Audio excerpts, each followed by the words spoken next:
salam sehat untuk Ibu dosen mata kuliah Bahasa Indonesia, Ibu Yuli Murdianisi yang saya hormati, dan teman-teman kelas B yang saya banggakan, juga teman-teman yang tengah menonton video ini. Pertama-tama, marilah kita panjatkan puji dan syukur kepada Tuhan Yang Maha Esa yang telah memberikan rahmat dan hidayahnya kepada kita semua, sehingga kita masih diberi kesehatan sampai hari ini walaupun kita masih tidak bisa berkumpul dan bertatap muka, tapi semoga saja kita bisa mendapatkan perlindungan dari Allah Subhanahu wa Ta'ala dimanapun kita berada. Saya ucapkan banyak terima kasih atas kesempatan yang telah diberikan kepada saya untuk menyampaikan sebuah pidato yang berjudul mitigasi terhadap bencana alam. Secara umum, arti mitigasi ini merupakan suatu bentuk upaya yang dilakukan untuk dapat mengurangi terjadinya korban atau kerugian akibat bencana. Berdasarkan dengan Undang-Undang Nomor 24 pada tahun 2007 mengenai penanggulangan bencana ialah suatu rangkaian dari bentuk upaya yang dilakukan dapat meminimalisir dari terjadinya risiko dan juga dampak dari bencana, baik melalui pembangunan infrastruktur maupun juga memberikan kesadaran dan juga kemampuan untuk dapat menghadapi bencana.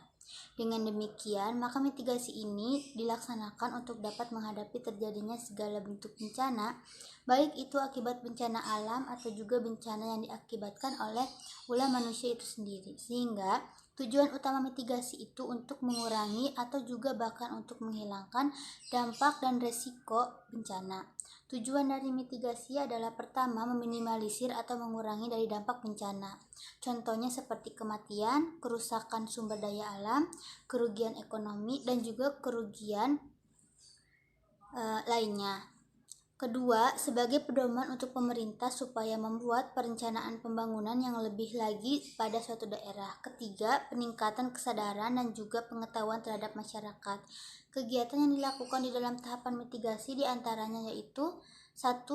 Merencanakan partisipasi di dalam melakukan penanggulangan bencana. Kedua, mengenalkan dan juga memantau terhadap adanya risiko terjadinya bencana. Ketiga, melakukan upaya fisik ataupun non-fisik dan melakukan pengaturan di dalam penanggulangan bencana tersebut. Keempat, memberikan kesadaran kepada masyarakat terhadap suatu bencana. Kelima, memantau dengan secara tepat terhadap pengelolaan sumber daya alam. Keenam, mengidentifikasi dan juga melakukan pengenalan terhadap adanya sumber ancaman bencana, mengawasi adanya pengelolaan lingkungan hidup dan juga melaksanakan tata ruang. Memantau teknologi, penggunaan alat teknologi. Oleh karena itu, hal yang paling penting di dalam melakukan kegiatan atau aktivitas mitigasi yaitu untuk memahami bagaimana sifat dari tiap-tiap bencana yang terjadi dikarenakan tiap-tiap bencana itu mempunyai tipe bahaya yang berbeda. Kita tidak tahu kapan dan di mana bencana itu akan terjadi, tetapi dengan mitigasi setidaknya kita bisa meminimalisir terjadinya kerusakan dan kerugian.